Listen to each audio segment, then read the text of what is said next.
Bonjour, bonsoir et bienvenue à Privilégié. Cette semaine, on a la chance de parler de restauration après 3 ans de difficultés en pleine pandémie.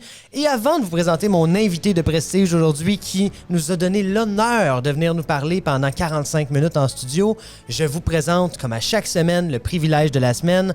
En partageant notre épisode, vous courez la chance de gagner. Et là, ben oui, ça va peut-être révéler mon invité. Vous courez la chance de gagner 500 $ de cartes cadeaux pour aller vivre un bon moment à la cage Brasserie Sportive. Et sans plus attendre, tout ce que vous avez à faire pour vivre ce moment et courir la chance de gagner cette carte cadeau, vous n'avez qu'à partager l'histoire d'aujourd'hui qui est exceptionnelle et remplie d'exclusivité de moments croustillants. Donc, comme vous l'aurez compris, cette semaine, on accueille un pionnier, un pilier de la restauration au Québec. On accueille Jean Bédard, président de la Cage au Sport, la Cage aujourd'hui de la compagnie du groupe Grandio. Jean Bédard, comment ça va? Ça va super bien. Merci énormément d'être avec nous ce matin.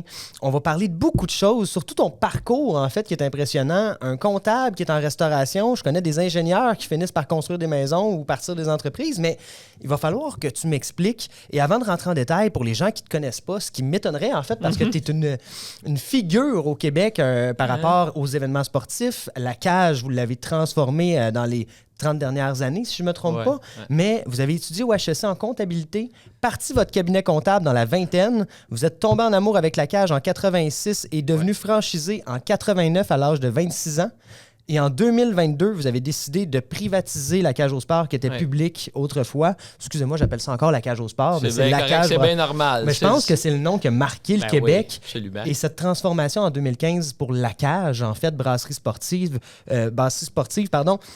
nous a permis de changer le menu, d'adapter la clientèle, de rajeunir l'image de la Cage au Sport. Eh, mon Dieu Seigneur, comment vous avez tout fait ça en aussi peu de temps? Bien entouré. Essayer d'aller à l'essentiel souvent. Tu sais, je pense que moi, les gens qui me connaissent, j'ai le don de simplifier les choses. Tu sais, souvent, les gens, je trouve, ont tendance à compliquer, à analyser, à suranalyser.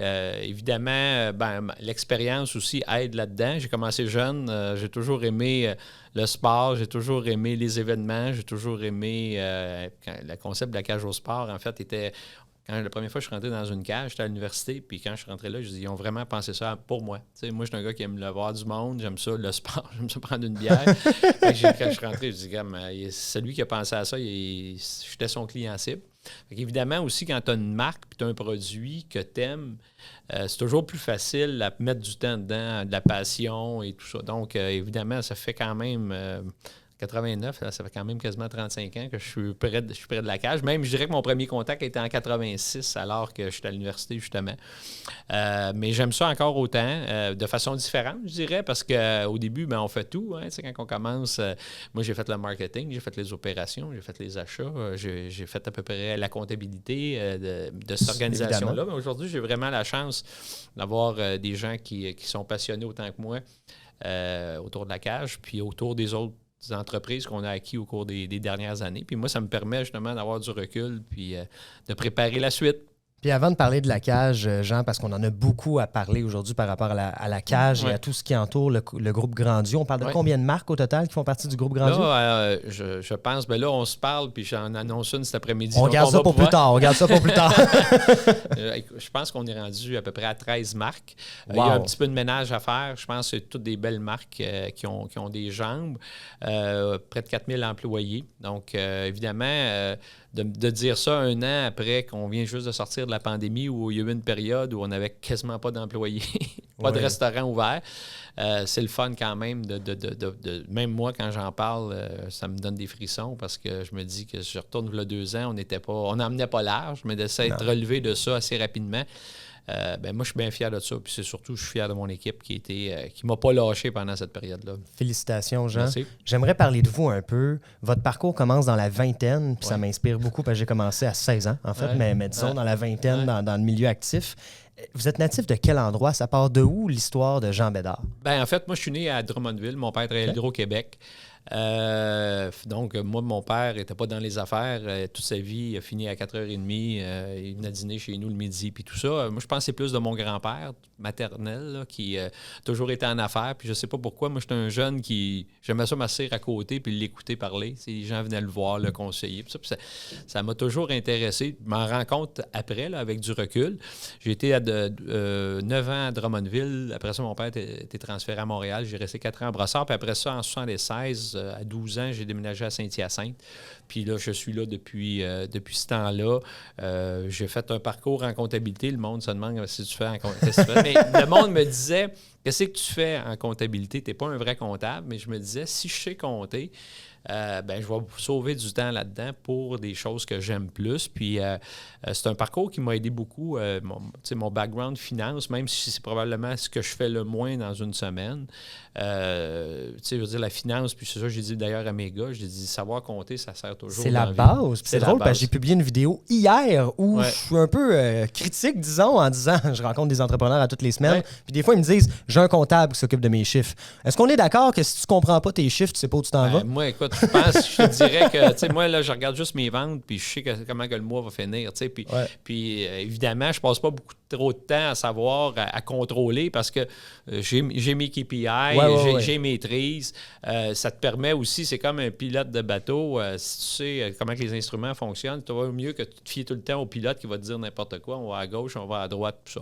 Donc, moi, je pense que c'est une bonne base. Écoute, on passe pas beaucoup de temps là-dedans, mais rapidement, on peut aller à l'essentiel, on peut déterminer, ça va-tu bien, on a nos indicateurs, tout ça. Donc, c'est une forte, mais je dirais que c'est beaucoup plus pas ça qui me passionne le plus. À 100%. Et pourquoi... non, ça, je suis d'accord. C'est pas la plus grande passion, la comptabilité, mais vous avez quand même parti un cabinet comptable avant de vous lancer dans la restauration. Ouais. Qu'est-ce que ça vous a appris, cette expérience-là, considérant que je sais maintenant que c'était pas votre passion? Non, mais en fait, moi, je suis un entrepreneur. Puis, à l'époque, il faut comprendre le contexte dans lequel on a décidé de partir un cabinet avec un de mes amis d'université. Puis, lui, il était spécialisé en fiscalité. C'est qu'à cette époque-là, c'était le début de la comptabilité informatique. C'est-à-dire que nous, puis moi, j'étais un des seuls, j'avais été suivre un cours, je m'étais acheté un ordinateur. Macintosh. Non, c'est un PC. Mais écoute, c'est mon frère le plus jeune qui me l'avait financé. J'avais un prêt, il m'avait prêté, ça coûtait 5 000 $ dans ce temps-là. Yeah. Mais je voyais que la comptabilité était pour changer dans les PME. Puis, je suis arrivé, puis j'étais un des seuls qui connaissait la comptabilité informatique. J'ai étudié des logiciels. Fait que moi, je suis arrivé avec un positionnement unique. Je donnais des cours au cégep aux entrepreneurs. Puis là, je disais, si vous voulez informatiser votre compagnie, venez me voir, je connais ça, moi. Fait que là, je rentrais dans les entreprises comme ça. Puis après ça, on ramassait le reste de la comptabilité parce qu'on donnait les services traditionnels. Fait qu'on a monté un bureau assez rapidement avec un positionnement unique. Puis moi, j'ai toujours... C'est ça, je cherche tout le temps des entrepreneurs. C'est bon, toi, tu es un plombier, tu es dans la construction, mais c'est quoi ton affaire, toi, qui fait que tu es différent des autres? Tu sais, j'aime beaucoup les positionnements uniques. Puis on s'est ramassé comme ça. Puis écoute, honnêtement, ça a super bien été. Après ça, bien évidemment, avec la cage, j'étais encore plus passionné par la restauration que la comptabilité et l'informatique. Et je me suis dirigé vers la restauration. Mais c'est comme ça que je me suis ramassé. À mon goût d'entreprendre, je voyais qu'il y avait une opportunité dans la comptabilité d'arriver avec un produit différent des autres. Ben oui. Puis c'est comme ça qu'on a lancé ça. Puis c'est comme ça qu'on a eu beaucoup de succès assez rapidement. Je veux dire, assez rapidement. Félicitations. Puis je me vois là-dedans, mais je trouve ça vraiment cool d'avoir deux générations. Parce qu'aujourd'hui, nous, ce qu'on martèle comme message, c'est que tu dois automatiser ta comptabilité. Parce qu'avec l'intelligence artificielle, les règles de conciliation automatique, on n'est plus où est-ce qu'on était. Là. Non, absolument. Il faut suivre la technologie. C'est une vague, il faut surfer. Il ne faut pas résister, selon moi. Au contraire. Puis moi, je veux dire, je suis d'une génération pas comme la tienne. T'es très jeune, Jean. Dans ma tête, oui, ça, c'est oui. sûr. Dans ma tête, oui. Mais je pousse toujours ma gang à essayer de voir comment ça se fait que les autres font ça. Quand je voyage, je reviens. On a notre application. Moi, je suis très fier, le Club Cage. Je veux dire, je suis probablement la meilleure application de restauration au Canada. Pas probablement. Je mets mon saut d'approbation là-dessus. C'est la meilleure. C'est vraiment. Puis ça nous donne un outil pour engager nos clients. Mais moi, c'est moi qui pousse en arrière de ça tout le temps. Puis des fois, à un moment donné, tu as des choix de marketing à faire. Tu dis, ben regarde, si on met de l'argent là-dedans, le Club Cage, on va être obligé de laisser aller. Mais je disais oui, parce que je pense que c'est là que ça s'en va. Puis je continue d'aimer ça. À 100%. C'est vraiment drôle parce que dans un meeting marketing, on a pris, nous, par exemple, votre application pour expliquer comment dans le commerce de détail, ça devrait s'appliquer. Pas dans la restauration, évidemment, mais je trouve que on doit innover dans le commerce de détail en général et aussi dans le divertissement, évidemment. Beaucoup. Vous l'avez fait avec brio. Félicitations. Merci. 30 ans en restauration aujourd'hui. Bon, pas aujourd'hui à peu près, mais j'aimerais qu'on parle de pandémie. Oui. Parce qu'on le sait que la pandémie, bon, c'est derrière nous. Je suis tanné de parler de ce mot-là, mais je pense que ça va être ma dernière fois. Et la pandémie a drastiquement changé le monde de la restauration, fait mal à la restauration, au tourisme, aux hôteliers directement. Comment vous, en tant qu'entrepreneur avec un plus gros volant que les autres, j'ai eu des restaurants dans ma vie, c'était petit, genre 2 millions de chiffre d'affaires. Vous gérez 300 millions de chiffre d'affaires. Comment vous avez géré ce volant-là qui allait vraiment pas dans la bonne direction? Ben en fait, au début, comme tout le monde, moi, c'est comique parce que le matin qu'on a commencé à fermer les restaurants, je présentais mon plan stratégique à mon conseil d'administration. C'était un plan qu'on faisait 6 mois qu'on travaillait. Puis je suis arrivé le matin, puis j'ai demandé à mon conseil, parce que là, la veille, là, il y avait eu, Tom Hanks, puis match de la NBA. Là, écoute, là, on disait, c'est vraiment sérieux, cette affaire-là? C'est quoi cette affaire-là? Puis moi, je devais partir même en Floride dans l'après-midi. J'avais mon billet d'avion dans mes poches. Je présentais ça au board, puis tout ça. Puis évidemment, je suis arrivé au board, puis je dis, est-ce que je présente mon plan? Oh oui, j'en présente ton plan, puis après ça, on parlera de pandémie à la fin. Fait que j'ai tout présenté mon plan, puis à la pause, un collègue qui est au conseil m'a dit, pars pas en Floride, Jean, parce que cette affaire-là, on n'est pas sorti du bois. Fait que finalement, on connaît la suite. Donc, évidemment, au début, ça a été, qu'est-ce qui arrive? Moi, j'ai jamais plus de revenus, tu sais, mais parce que moi, j'avais fait du redressement d'entreprise. Fait que mon réflexe de comptable est revenu. Écoute, c'est la première fois que je regardais la liste des comptes à payer depuis 20 ans. Je n'avais jamais regardé la liste des comptes à payer pour voir un peu, tu sais, nous autres, là, pas de revenus, on est capable de toffer combien de temps? Tu sais, ils appellent ça le burn rate, là, un peu comme... Fait que là, je suis revenu dans mes anciens réflexes de comptable qui m'ont servi quand même bien. Fait qu'au début, évidemment, c'était... Puis on s'attendait pas à avoir des programmes gouvernementaux. Fait que on part de zéro, là, on part de zéro. On a eu des périodes de panique. À un moment donné, évidemment, les programmes ont aidé. Puis moi, mon rôle, en fait, je te dis, à tous les matins, j'avais un meeting à 8 heures avec tout mon monde. Tout le temps, j'étais vraiment engagé à 100%, à essayer d'aller chercher de l'info, comprendre ce qui se passait. Puis je disais toujours, il y a des choses qu'on ne contrôle pas. C'est pas nous autres qui va trouver le vaccin, c'est pas nous autres qui va soigner le monde. Mais qu'est-ce qu'on peut faire en attendant? Fait que c'est là qu'on avait tout en place un paquet d'initiatives que j'avais présenté à mon plan stratégique qui était justement, on s'en allait dans l'alimentation et non pas juste la restauration. Le take-out, on voulait pousser là-dessus parce qu'on avait une vision. Fait qu'on a accéléré, dans le fond, mon plan stratégique pendant cette période-là. Puis ça nous a permis de... Tu sais, nos ventes au détail ont explosé parce que là, la demande est venue forte. On a développé la cage chez vous, tous des nouveaux segments de revenus qui ont fait en sorte, dans le fond, que notre modèle d'affaires était 95 de la bouffe en restaurant, puis 5 c'était ailleurs, puis c'est rendu maintenant 70 en restaurant, puis 30 Fait qu'on a vraiment profité, je dirais, de la pandémie pour vraiment accélérer ce qu'on pensait qui arriverait. Puis on a réalisé aussi, tu sais, que, puis je dis tout le temps à mes opérateurs, tu sais, eux autres, il y avait le support du centre de service. C'est-à-dire qu'il n'y avait pas besoin de s'occuper de la banque. Il n'y avait pas besoin de s'occuper du bail. Il n'y avait pas besoin de s'occuper des subventions. Il n'y avait pas besoin de s'occuper de tout ce qu'il y a eu de nouveau à s'occuper. Alors qu'il y a beaucoup de restaurateurs, malheureusement, qui ont eu à passer à travers tout ça. Puis moi, je trouve ça triste parce qu'on a des belles marques au Québec qui avaient beaucoup d'ambition juste un peu avant la pandémie. Puis les gens sont... C'est même pas une question financière, c'est qu'à un moment donné, j'ai plus de jus, je suis fatigué, je suis plus capable, la pénurie de main-d'œuvre. Nous, un peu notre mission là, maintenant, c'est ces belles marques-là, on veut les accompagner, les amener avec nous pour justement les aider à réaliser leurs ambitions. Mais on a sorti, je suis très fier de la façon qu'on a géré la pandémie. Moi, je suis très fier aussi, j'ai des gens qui m'ont suivi, qui ont eu des offres pour changer. Tu sais, j'ai même reçu une offre, moi, de savoir, Jean, tu vas-tu rester dans la restauration, toi, là? Puis ils sont restés avec moi. Puis ça, pour moi, c'est une grande confiance. Puis je disais toujours, c'est là qu'on va voir ceux que c'est it's time to shine, là, quand ça arrive pas bien. Puis mon équipe a très bien réagi, puis ça nous met dans une bonne position aujourd'hui. Là. Tu sais, quand on parle de nos chiffres, ça consolide l'équipe, on est encore plus proche, tu sais, parce qu'on a tellement vécu de combats ensemble. Mais aujourd'hui, je suis bien fier de ce qu'on a fait. Félicitations. Merci. Encore une fois. Puis ça a été un moment tellement difficile pour les restaurateurs, comme vous le dites si bien. C'est pas fini. Ça va revenir, en fait, selon moi. Puis on ne fera pas des prédictions comme ça là, aujourd'hui. On ne se le souhaite pas, mais les pandémies, ce n'est qu'un début, selon moi. Mais le fait de vivre du jour au lendemain, tu as 15 000 de commandes dans ton frigo puis tu fermes dans 24 heures. Ah oui. Puis la troisième vague, là, quand ils nous ont fermé le 31 décembre à 5h30. Ah, elle était pas drôle, celle-là. Ah, celle-là, là, tu sais, j'ai compris longtemps tout ce qui se passait. J'ai adhéré. Mais celle-là, là, je l'ai pris personnel. Je me suis dit, Colin, la restauration au Québec, c'est pas important. J'ai trouvé ça dur pour le monde.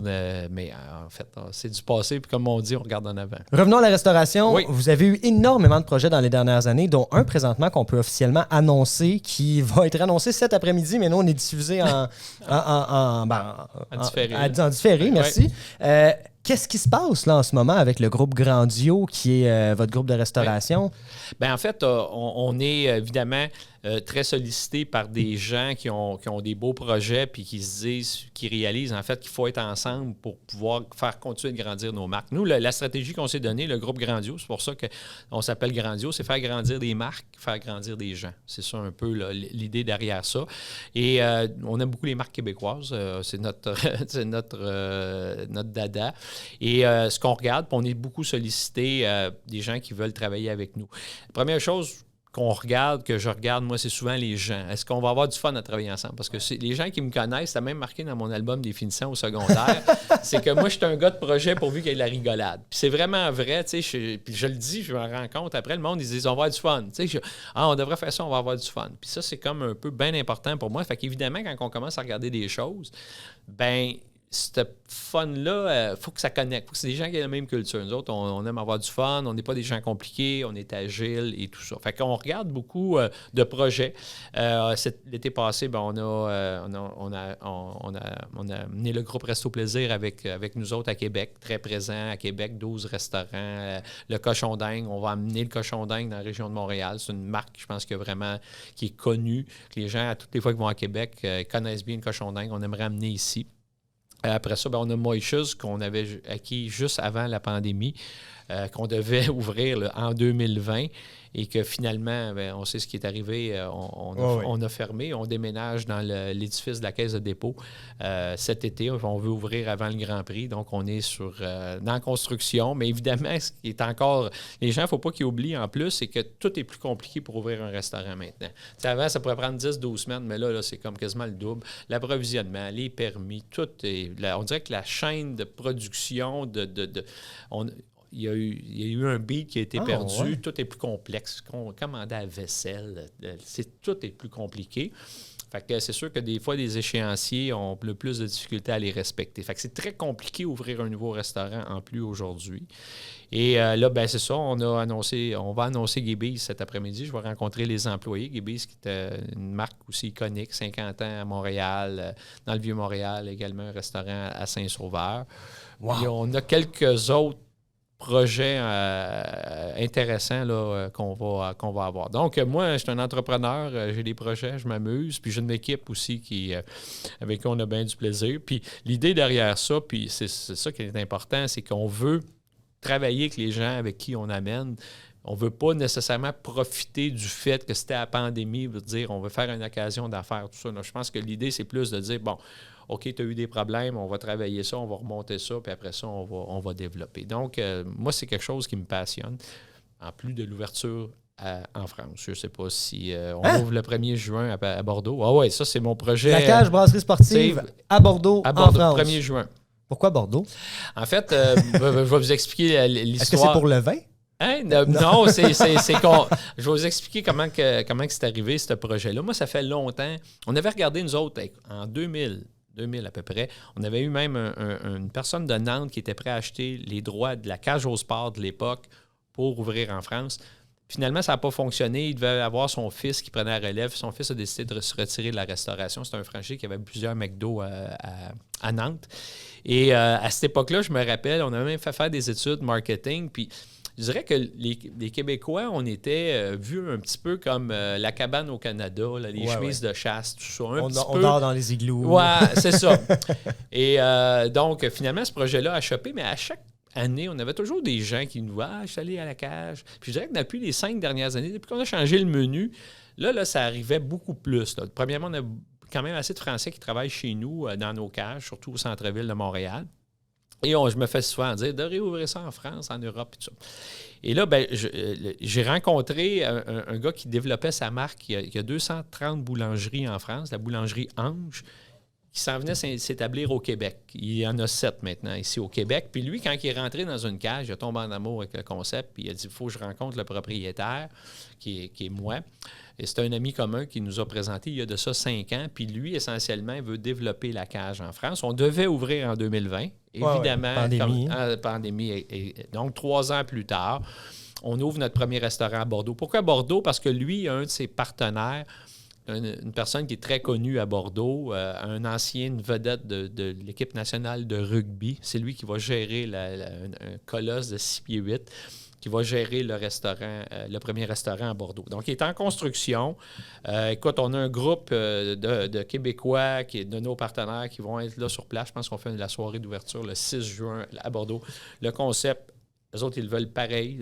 C'est avec les hockey, les bâtards. Ouais, eux autres, en fait, il y a comme un genre de... Puis moi, j'ai eu la chance d'aller beaucoup en France dernièrement. Il y a comme une vibe extrêmement positive sur le Québec en France. Tout ce qui vient du Québec, là, c'est quand je dis que notre image a changé beaucoup, si on regarde là 20 ans, là, c'est vraiment... Je pense que vous l'avez, l'affaire, vous autres. Puis moi, je pense que je veux y aller, puis je pense que vous êtes bien, je pense que vous avez de l'espace. Il y a beaucoup plus de Français qui viennent travailler ici parce que nos conditions sont meilleures au niveau de l'emploi. Ouais, on le voit beaucoup aussi. Puis la sécurité, puis notre joie de vivre aussi. Je pense qu'eux autres, ils disent, on vient au Québec, puis on est énergisé. Fait que nous autres, on veut amener cette énergie-là avec la cage en France. Fait qu'on va vraiment assumer notre concept québécois. Là, des fois, moi, je travaille beaucoup avec des piliers. Le premier pilier qu'on va mettre en valeur, c'est le Québec. Okay. On va même tourner des capsules ici au Québec avec des Québécois qui vont expliquer le concept de la cage. Puis on veut que on va avoir du staff aussi de chez nous qui va être là pour, au début, supporter l'équipe. Fait que c'est un super projet Puis, tu sais, le monde, au début, se demande la cage en France. Moi, je pense que le monde va rester surpris de notre succès là-bas. Moi, je pense qu'on a vraiment tout ce qu'il faut. Tu sais, le monde sont comme tout un peu surpris. Mais je pense qu'on va avoir beaucoup de succès en France. Bien, je vous le souhaite sincèrement. Puis moi aussi, je suis convaincu que ça va fonctionner parce qu'on a beaucoup de Français qui travaillent autour de nous. Puis on voit cet engouement-là. Les Belges aussi qui viennent beaucoup chez nous présentement. Mais là, Jean, je suis vraiment épaté. 14 marques, 4000 employés. Est-ce que c'est la 14e, le Gibby's? Oui, exactement. 14 marques. 4000 employés, puis on a passé très rapidement sur le mot Gibby's, mais il faut revenir là-dessus. Oui. Gibby's, pour les gens qui ne connaissent pas ça, c'est un emblème montréalais. Saint-Sauveur aussi est un, je ne sais pas comment dire le mot, mais c'est une institution. Une institution, c'est le mot que je cherchais. C'est ça. Et là, pourquoi? Pourquoi acheter Gibby's? Pourquoi acheter autant de marques, mais pourquoi celle-ci? Bien, en fait, Gibby's... Là, on ouvre Moishes. Donc, on vient dans le segment steak, si on veut, fruits de mer. Et Gibby's, c'est une marque qui a beaucoup de potentiel pour aller en épicerie. Parce Moishes va très bien en épicerie, mais Gibby's est très peu présent. Nous, maintenant, on a une équipe au détail. On travaille avec les grands distributeurs également. Mm-hmm. Donc, on pense que le produit et la marque Gibby's, on peut développer des produits qui vont aller également au détail. Gibby's, il y en a 2. Moi, je pense qu'il y a du potentiel peut-être pour en avoir 5-6 au Québec. C'est-à-dire qu'on a un dans le nord, on a un au centre-ville, on pourrait en avoir un sur la Rive-Sud, un peut-être à Québec, dans le Vieux-Québec, puis peut-être un à Hull, Ottawa, quelque chose, Gatineau, quelque chose comme ça. Okay. Fait que donc, il y a quand même une présence. C'est une belle marque québécoise. Qui a beaucoup de succès, qui va très bien en ce moment aussi, qu'on peut, nous autres, avec notre équipe, peut-être un petit peu cadrer, organiser. Rajeunir. Oui, puis c'est ça notre spécialité. Moi, c'est ça que j'ai fait avec la cage au sport. Moi, de rebrander, c'est-à-dire de garder le DNA, mais en même temps, de s'assurer de faire les ajustements pour qu'elle ait encore 50 ans. Moi, j'adore faire ça. Puis moi, je pense que Gibby's, on va être capable de réaliser des belles choses avec ça. Je suis 100% d'accord, puis j'adore l'institution. D'ailleurs, je crois que ce qu'ils ont fait leur renommée, c'est leur fameux bar à café ou quelque chose du genre. Il y a bar à dessert. Bar à dessert. C'est ça, exactement. Les chariots. Je ne sais pas s'ils le font encore parce que la pandémie aussi a fait changer un peu la façon de travailler. Mais je veux dire, les steaks, les fruits de mer, la qualité. Je pense que c'est C'est des gens qui sont habitués. Tu n'as pas une journée c'est bon, une journée c'est moins bon. Il y a un grand restaurant aussi, il y a de l'espace, les groupes, tout ça. Donc, non, je suis pas mal content. Puis dites-moi, Jean, de votre expérience, qu'est-ce qui fait qu'un restaurant va se démarquer dans un océan de compétition comme on a au Québec? Qu'est-ce qui va faire que les gens vont aller à un endroit versus l'autre, selon vous, en 2-3 points? Le monde oublie beaucoup que c'est... Moi, je dis beaucoup qui est à la tête du restaurant. It's a people business, le feeling. C'est un bon gestionnaire ou une bonne équipe de gestion qui donne le goût à leurs employés de bien servir les invités. C'est ça qui va faire une différence. T'as beau avoir une marque extraordinaire, si tu exécutes mal ce que la marque est supposée de la promesse de la marque, pourquoi que des fois tu vas dans une chaîne puis tu dis « Colin, celui-là, il marche plus que l'autre. » Même nous autres, les cages, c'est la même chose. Des fois, il y en a qui ont un succès, sont surindexés, c'est-à-dire qu'ils sont beaucoup plus forts que même leur... Parce qu'ils ont un management exceptionnel, alors que des fois, tu as une marque qui est forte, mais qui t'as peut-être un petit peu de difficulté au niveau de la tête du restaurant. Mais évidemment, ça part d'en haut. Après ça, le staff, s'ils ont une bonne équipe de direction, il va être engagé. En cuisine, ils vont faire attention à leurs invités. Puis c'est une question de culture. Fait que c'est beaucoup, je pense... en fait, je dirais qu'il y a deux choses. Un concept qui est clair, puis que tu livres ce que les gens s'attendent de ton brand. C'est-à-dire que la cage au sport, c'est sûr que si on met les nouvelles à la TV... il y a un disconnect dans la tête des gens. Il faut quand même s'assumer. Mais il y a aussi, je pense, la qualité de l'équipe de direction, des gens qui y travaillent. C'est souvent ça qui fait qu'on s'attache. On est bien, on rentre ici, il me semble. On ne sait pas pourquoi on est bien, mais les gens sont fins, t'es bien accueilli. Ça va faire une grosse différence. 100%. Puis de votre expérience, on a vu beaucoup pendant la pandémie, je dirais une régression du service à la clientèle, ce que j'appelle aujourd'hui le service client québécois, parce qu'on a vraiment vu des mauvaises choses. On va parler de courtiers, par exemple, qui ne rappellent pas leurs clients pendant 3 semaines, des banquiers que le télétravail ne leur a pas fait cadeau, disons, ou du moins ne les a pas embellis. De ton point de vue, le secteur de la restauration, on peut tourner aussi ça en manque de main-d'œuvre, mais je dirais en manque de qualité dans la main-d'œuvre. Où est-ce qu'on s'en va avec cette expérience client-là? Je dirais que, premièrement, les gens, ce qu'on a fait tout le monde au début, c'est évidemment, on a simplifié beaucoup les heures d'ouverture et le menu. Pour être capable de vivre, moi, je disais toujours, il faut qu'on soit prêt. Quelqu'un qui vient dépenser 50$ chez nous, là, c'est pas de sa faute s'il manque un cuisinier ou si le service est long. Il n'y a pas le savoir non plus. Non, il n'y a pas le savoir, c'est pas son problème. Surtout après la pandémie, je disais... Le monde, ils n'en veulent pas de problème. Fait que ostinez-vous pas avec les clients et le monde a la falle courte. Puis ça, c'est important de donner du care, beaucoup de care. Puis le client, il faut que tu t'en occupes. Nous autres, en fait, notre ligne, c'est créateur de bons moments. Essentiellement, c'est ça notre raison d'être comme compagnie. T'sais, fait que, évidemment, quand quelqu'un, soit qu'il n'est pas servi à temps, mais là, il n'est pas en train de vivre un bon moment. Il faut s'assurer qu'il vive un bon moment. Je dirais que la restauration, je dirais que en ce moment, ce qui nous aide beaucoup comme industrie, c'est les travailleurs étrangers en cuisine. Ça a stabilisé. Ouais, il y a eu c'est des nouvelles personnes, souvent extrêmement travaillantes, qui, eux autres, travaillaient les fins de semaine, le soir, ils n'ont plus cette contrainte-là, ce qui était plus difficile pour notre bassin de main-d'œuvre traditionnel, on peut dire. Ça l'aide. Fait qu'il y a beaucoup dans notre industrie de gens, là, pas juste nous autres, notre groupe qui travaille avec cette nouvelle... si on veut, cette nouvelle culture-là. Nous autres, on avait commencé un petit peu avant la pandémie, puis ça nous a aidé quand on a redémarré nos restaurants. Mais j'ai l'impression qu'il va y avoir moins d'heures d'ouverture. Tu sais, je disais tout le temps avant, on choisissait la chaîne. Je vais aller chez Saint-Hubert, je vais aller chez Normandin, je vais aller... Après ça, là, 5-6 ans, on disait, la première question, on disait, je veux manger des sushis, je veux manger des hamburgers, je veux manger ci. Là, c'est maintenant, qui est ouvert? Ouais. À midi, avant de décider qu'est-ce qu'on va manger, qui est ouvert aujourd'hui? C'est vrai? C'est ça. C'est vrai? Ah ouais, donc, il y en a plein qui ont coupé les lunchs parce qu'ils veulent garder leur staff pour le soir. Fait que c'est sûr que ceux, en ce moment, qui vont super bien, c'est ceux qui ont eu la capacité d'être ouverts tout le temps.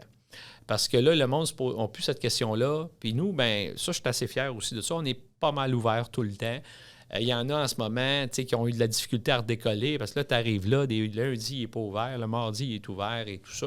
Fait que je pense que les gens, il va falloir qu'ils s'habituent à peut-être des heures d'ouverture un peu plus coupées. C'est normal, mais je dirais que la pénurie de main-d'œuvre, autant il y a 6 mois, c'était comme alarmant dans notre industrie. Je dirais que maintenant, c'est moins... C'est comme tout le monde. Mais là, à un moment donné, comme je disais à mon monde, la pénurie de main-d'œuvre, il y en a partout, l'arrêter d'en parler. Là. C'est juste qu'il faut être plus créatif, il faut s'occuper de notre monde mieux que les autres, puis ça devrait marcher. Parce que c'est souvent la pandémie, là, à un moment donné, je dis là, c'est fini la pandémie, là, arrêtez de parler de ça. C'était comme tout le temps la raison pour pas qu'on ne faisait pas quelque chose ou que ça n'avait pas marché. Là. Ça a le dos large. À un moment donné, faut oui, ceci étant dit, la pénurie de main-d'œuvre, c'était prévisible depuis 20 ans qu'on avait un problème de démographique qui s'en venait. Maintenant, c'est à toi de trouver des façons de te démarquer dans ce nouveau contexte-là, puis pas non plus juste chioler après ça, puis donner toutes tes raisons là-dessus. T'sais. J'entends beaucoup de passer à l'action, j'entends pas beaucoup le mot chance. À Privilégié, on parle à des gens justement qui veulent voir comment le succès d'ici s'est créé, comment ça se fait. C'est pour ça qu'on s'appelle privilégié, parce que pour moi, les gens disent « t'es privilégié parce que t'es chanceux ». Pour moi, c'est pas ça. Je suis privilégié d'être passionné puis de vivre de ma passion. Il n'y a pas une journée que je travaille. Si on reprend ce mot-là dans votre cas à vous, qu'est-ce qui fait de vous un privilégié de pouvoir développer des marques québécoises? Moi, je suis chanceux d'être bien entouré. Je pense que c'est de la chance ou c'est du travail? Non, mais je suis privilégié. Non, je pense pas que c'est de la chance. Je pense que, encore une fois, dans ce que je suis, j'aime avoir du plaisir, puis autant à la maison qu'au travail, mais je pense que ça attire une certaine partie de gens qui ont... ce qu'on est en train de vivre, nous, en ce moment, là, c'est qu'il y a beaucoup de choses qui arrivent en même temps, mais c'est comme le fruit de 3 ans de travail pendant la pandémie que là, on récolte finalement. On a du plaisir à le faire. Fait que je me sens pas chanceux.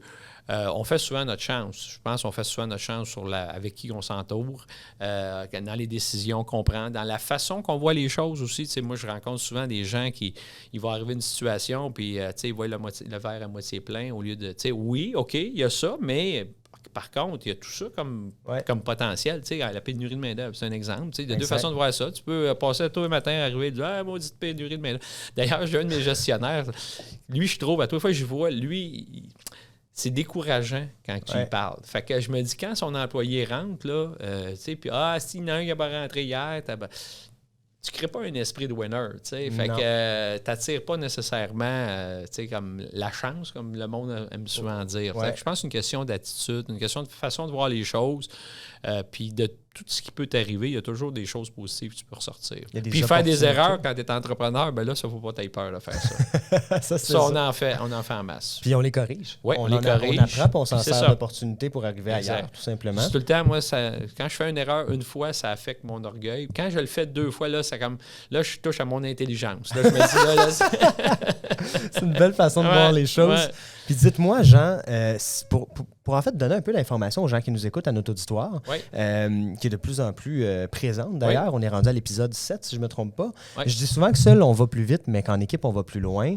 Qu'est-ce qui a fait, c'est qui l'équipe qui vous entoure, qui vous a permis d'atteindre le succès que vous avez aujourd'hui, mais surtout de diriger plus de combien de restaurants vous avez présentement? Peut-être à 60, au plus de 60. Là. On s'entend qu'à 60 restaurants, là, le matin, tu viens pas dans la cuisine s'il manque un chef. Là, non, exactement. Mais moi, je laisse beaucoup travailler mes gens. Moi, j'ai eu la chance d'avoir un fondateur qui m'a quasiment donné les clés de son chose puis il m'a fait confiance. Puis moi, je suis de cette école-là. Puis je me vois pas comme un boss, mais plutôt comme s'il y a quelque chose, tu viens me voir. La seule affaire que je lui dis tout le temps, je veux pas de mauvaise surprise. C'est que si ça va pas bien, avertis-moi là, avant que ça soit trop grave. Mais je laisse travailler les gens. Les gens ont besoin d'autonomie, les gens ont besoin de sentir la confiance, les gens ont besoin d'entreprendre. On a cette culture-là d'entrepreneurs chez nous. Puis j'essaie de la partager à des gens chez nous qui ne sont pas tous des entrepreneurs. Tu sais, j'en ai, c'est des gestionnaires. Puis là, j'essaie de les amener un peu du côté entrepreneur. Tu es un petit peu trop corporate. Là, tu as travaillé trop longtemps dans une grande entreprise. Puis faut que tu enlèves. Tu sais, je me rappellerai toujours, j'avais engagé un gars qui arrivait dans un bureau d'assurance en technologie. Tu sais, il avait sa cravate, il avait son veston avec ses 2 stylos bien placés, puis tout ça. Tu sais, puis sa cravate. Tu sais, fait que la première journée, ça a clashé. Puis nous autres, c'était un petit peu plus soft chez nous. Mais tu sais, ça lui a pris une couple de semaines. Là, puis à un moment donné, il n'y a plus de cravate. Là, après ça, les 2 stylos n'étaient plus là. Puis, tu sais, fait que. C'est d'essayer d'amener les gens dans une zone qui sont confortables sans perdre leur repère, parce que chacun a son DNA aussi, mais en même temps que ça soit pratique pour tout le monde. Puis moi, je pense que les gens sont bien. Ils aiment travailler chez nous. Puis la preuve, c'est qu'on a passé la pandémie ensemble, contre vents et marées. 100% d'accord avec vous. Ouais. Puis je pense que c'est ce qui... En fait, c'est la force d'une équipe qui fait la force d'une marque, d'une culture d'entreprise. Puis on me dit souvent, Anthony, la culture, ça se développe. Puis ça se développe ensemble. C'est pas quelqu'un qui doit l'imposer. Aussi, c'est ça. Ça l'évolue. Exactement, ça l'évolue. Nous, je regarde, je dis tout le temps ça, il y a 10 ans, des ressources humaines, on n'avait même pas ça chez nous. Là. On avait quelqu'un qui relevait des opérations, puis c'était toujours le dernier sujet à l'ordre du jour. On était tous bons dans les ressources humaines. Là. Tout le monde faisait ses ressources humaines. Aujourd'hui, c'est mon plus gros département là, parce que c'est beaucoup plus complexe. Tu as des gens qui viennent d'un peu partout. La nouvelle génération, il faut que tu t'en prennes soin individuellement. Les gens, tu ne peux pas arriver à un meeting, c'est ça, être entendu, qu'on les prenne pas comme un numéro. Tu peux pas, les meetings à la gang, là, go, go, go, tout le monde, ça marche pas tant que ça maintenant. Il faut que tu t'assoies avec les gens, tu comprennes c'est ce qu'ils veulent. Ça fait qu'on met beaucoup plus de care qu'on en mettait, mais je pense que c'est ça, l'entreprise de l'avenir. Puis depuis, je reviens un peu sur les erreurs. On a parlé tantôt que faire des erreurs en entrepreneuriat, c'est pas c'est courant. Il faut l'accepter, il faut vivre avec. La plus grande anecdote, en fait, la plus grande erreur que vous avez fait dans tout votre parcours depuis 89 à la Cage au Sport, qui est racontable, mettons, ça serait quoi? Erreur. Écoute, j'en ai fait tellement, mais... Tu sais, mettons... J'aime ça entendre ça, c'est correct? Non, mais mettons, tu sais, j'ai embarqué... Je vais te dire, mettons, s'il y avait quelque chose que j'avais à refaire. Tu sais, à un moment donné, je m'emmerdais un peu, je dirais, quand on a refait le premier rebranding de la cage, je me suis embarqué dans la boxe. Par défaut, là, dans les événements sportifs, on s'est mis à faire des événements de boxe. Puis je suis tombé là-dedans un peu par défaut, mais mon goût d'entrepreneur a encore voulu que je rentre dans un milieu que je ne connaissais pas puis que je le réinvente un peu. C'est ça qu'on a réussi à faire avec... On s'est mis à mettre des orchestres, puis on a fait des gros shows au Centre Bell, puis tout ça. Puis on a eu beaucoup de succès. Mais c'est avec du recul, je me rends compte que c'est une business qui ne fitait pas avec le reste de mes business. Mm-hmm. C'est-à-dire que, tu sais, la restauration, c'est beaucoup plus de la rigueur, bing, bing, bing, alors que l'événementiel, c'est un rythme complètement différent. Alors que, tu sais, mettons, quand tu as la semaine de l'événement de boxe, là, toute ton attention est là-dessus. Après ça, le lendemain du combat, là, il faut que tu prépares la suite. Fait que les gens disaient toujours, là, c'est pas le temps de parler à Jean parce que, de toute façon, il est dans sa boxe. C'était comme incohérent. Puis ça l'a, oui, on a eu du succès là-dedans, mais pendant ce temps-là, ça l'a affecté le core de ma business. Tu sais. Là, je suis content de l'avoir fait, mais à cette heure, quand je rencontre des gens souvent qui, tu sais, des entrepreneurs, on est au game, puis c'est dur d'arrêter un entrepreneur quand il est sûr qu'il faut qu'il fasse ça. Puis j'essaie de donner cet exemple-là pour dire oui, c'est super excitant, c'est sûr, ça va faire que tu es intelligent, c'est sûr, ça va marcher, mais au détriment de quoi, là, tu sais? Puis peut-être que ça, je dirais, si c'était à refaire, t'sais, j'aurais fait ça vraiment différent parce que ça m'a obligé à replonger bien comme il faut dans la cage, à rebrander. Mais finalement, on regarde en avant, ça a bien tourné notre affaire, mais ça aurait pu, on aurait pu attendre trop longtemps, puis la cage est devenue une marque insignifiante, comme bien des marques qu'on a perdues dans les 20 dernières années. Donc, c'est probablement ça là, qui tu sais, des fois, t'assurer quand même que tes nouveaux projets que tu amènes ne sont pas incohérents par rapport à ce que tu fais. Ils sont complémentaires. Complémentaires et non incohérents. Tu sais, parce qu'il y a des business bien différentes qui demandent des skills différentes puis des pacings un peu différents. Excellent. Puis j'aurais une dernière question pour vous. Oui. Pour conclure, il y a beaucoup de restaurateurs au Québec qui sont encore touchés par la pandémie, qui sont fatigués, qui sont comme qu'est-ce qui va se passer? Bon, on n'est plus dans l'incertitude, on sait qu'on est ouvert, mais creuser un trou financier pendant 2 ans et demi, c'est dur à remonter la pente et se dire, OK, je ne me paierai pas pendant X nombre d'années. Qu'est-ce que vous aimeriez dire de votre succès, de votre empire, on peut appeler ça comme ça, de la restauration? Bon, empire, c'est un grand mot, mais ce que je veux dire par là, c'est que vous avez réussi à survivre à la vague, vous avez réussi à innover là-dedans avec 14 marques qui sont toujours en vie, qui continuent de se développer aujourd'hui. Qu'est-ce que vous aimeriez dire aux gens de la restauration qui sont petits, moyens ou grands aujourd'hui? Ben moi, je pense qu'il faut vraiment se voir. Moi, j'ai toujours été de l'école. Moi, c'est pas des compétiteurs, c'est des collègues. Puis il faut s'entraider. Je pense qu'il y a des... Tu sais, parlez à votre compétiteur parce qu'il y a peut-être des choses, des mêmes problèmes que vous partagez. Puis, tu sais, la compétition, c'est pas juste les restaurants maintenant, c'est les épiceries, c'est les autres occasions de manger, si on veut. Partagez vos bonnes pratiques, partagez vos idées, partagez vos secrets, parce que moi, je pense que c'est ça l'idée derrière ma vision de la restauration. Puis même, j'ai commencé, nous autres, les chaînes de restaurants, on se parle une fois par 2 semaines de toutes sortes de sujets qui nous préoccupent tous. Puis souvent, tu as toujours un qui a un spécialiste dans son équipe qui peut t'aider à régler le problème des autres. Fait que moi, je dirais, parlez-en, associez-vous, partagez les bonnes pratiques. Je pense que ça va aider beaucoup les gens à passer à travers. Puis il y en a qui ont super bien passé aussi en passant. Là. Je ne veux pas dire le message que tout est mauvais dans notre industrie. Cette valeur, il y en a qui ont lu ça plus dur que d'autres, je dirais. Mais moi, je dirais partager avec vos collègues. Très beau message. Merci beaucoup, Jean, d'être venu en studio ce matin. Ça fait plaisir. Félicitations. Merci beaucoup. Et à vous qui avez été là encore aujourd'hui et comme à chaque semaine, merci aussi d'avoir été avec nous aujourd'hui. Je vous rappelle que notre concours d'aujourd'hui, en fait, est une carte cadeau de 500 $ à la Cage au Sport. Super. Quand même, je vous l'apprends en plus. Mais non, mais moi, je veux le payer. C'est important parce que je veux encourager les restaurants d'aujourd'hui. On va pouvoir venir goûter à notre nouvelle pizza. Ça, c'est un projet qu'on a fait pendant la pandémie. On n'avait rien à faire. Moi et mon chef, on s'est mis à faire de la pizza à la main, tout ça. Puis finalement, on lance le 17 avril à travers le réseau une super bonne pizza. Ben, c'est une invitation, mesdames et messieurs. Donc, tout ce que vous avez à faire comme chaque semaine pour gagner notre privilège de la semaine, c'est de partager l'histoire d'aujourd'hui et l'émission de Jean Bédard. Merci encore d'avoir été en studio. Plaisir. Et vous pourrez goûter pour 500 $ de pizza gratuitement, possiblement. Merci à vous. On se revoit la semaine prochaine.